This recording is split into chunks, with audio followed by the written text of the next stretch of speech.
Bienvenue, on me demande souvent de partager mon expérience en QHHT, comment j'en suis arrivée à être praticienne et qu'est-ce que j'ai vécu moi qui a fait que je suis rentrée, je suis tombée dans ce bain-là en fait. Donc c'est le but de cette vidéo aujourd'hui. Alors la première chose qui a mis la QHHT sur mon chemin, c'est une amie qui m'en a parlé et c'était une période où je méditais beaucoup et où j'essayais de trouver vers quoi me réorienter parce que j'avais quitté mon emploi, j'ai changé de région, tout était nouveau. Et je me disais, bon, j'ai vraiment envie d'aider les gens, j'ai vraiment envie de guider, je sais pas comment faire spécifiquement, j'avais beaucoup d'idées en tête, mais je sentais qu'il me manquait quelque chose. Et là, en parlant avec une amie, elle me parle de la QHHT, en fait, en me le conseillant pour un ami à moi qui faisait de l'hypnose. Mais j'ai dit, mais non, c'est pour moi. C'est vraiment, ça me parle, mais ça m'a parlé de façon, ça m'a appelé avec une évidence assez phénoménale. Donc, je me suis renseignée sur ce que c'était et j'ai vu que c'était une façon en fait, se connecter à son intelligence profonde, à son être supérieur. Vous pouvez le mettre le mot que vous voulez dessus, mais globalement, ça veut dire un état altéré de conscience où on se concentre sur son intériorité et on trouve des réponses qu'on ne trouverait pas autrement.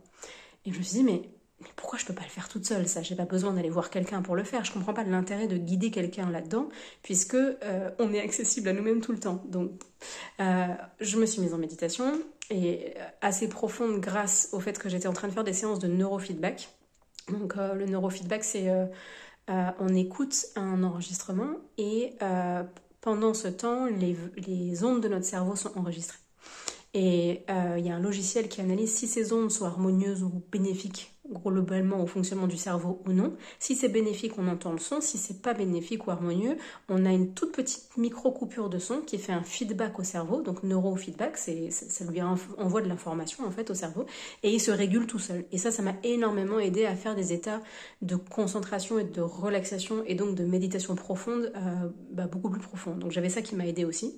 Donc je me mets dans cet état-là pendant une séance de neurofeedback et je demande mais est-ce que mes guides quoi, est-ce que vraiment c'est ça qu'il faut que je fasse, la QHHT? Et j'ai eu la réaction la plus forte, la réponse la plus forte, la sensation la plus forte de retour en un état méditatif que j'ai jamais eu de ma vie. C'est un espèce de oui, on peut pas te le dire plus fort, parce qu'effectivement j'avais que des impressions, des intuitions très fortes de c'est ça qu'il faut que je fasse, c'est ça qu'il faut que je fasse.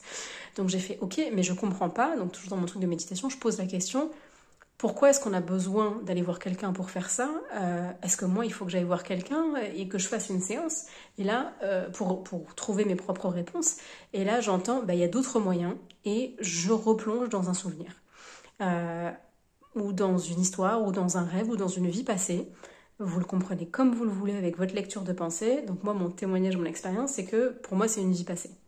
Donc je me retrouve bébé dans les bras de ma sœur et cachée dans un placard.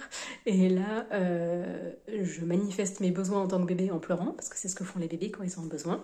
Et il y a un monsieur qui nous trouve, ambiance Seconde Guerre mondiale, juif caché, qui décime tout le monde, me voit et n'arrive pas à me descendre, qui était son travail, son job, la raison pour laquelle il était là, parce qu'il me voit et il n'y arrive pas. Et au lieu de m'anéantir, en fait, il me prend, il m'adopte et il m'élève.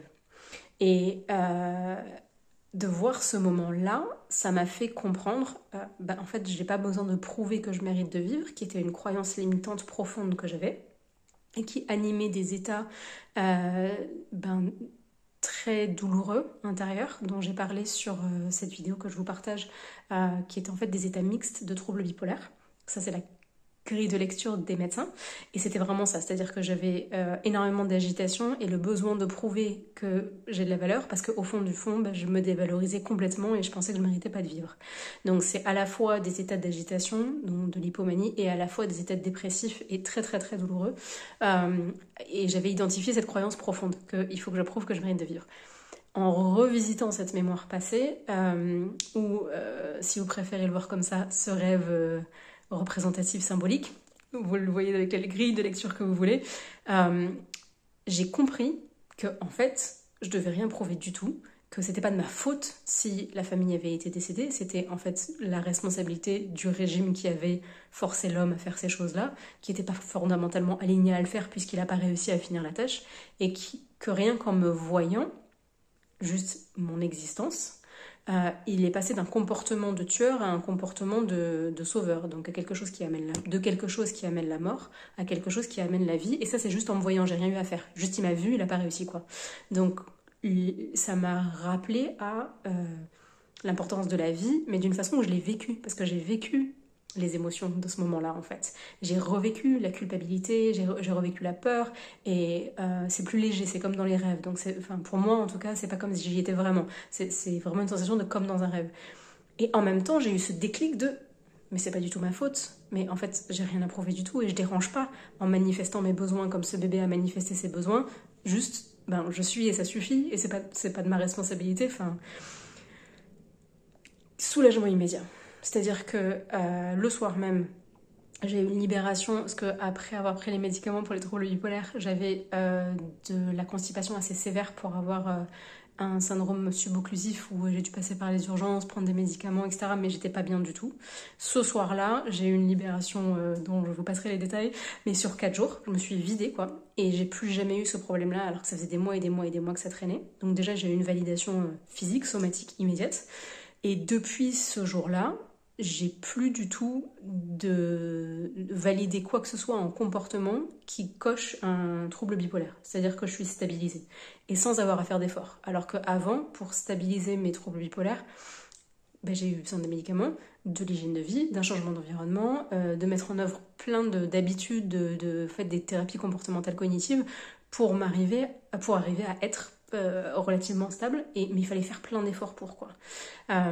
Depuis que j'ai fait cette transe régressive, ça s'appelle, parce que je suis allée en arrière dans ma mémoire pour voir, ben, pour moi, une vie passée, j'ai plus rien du tout.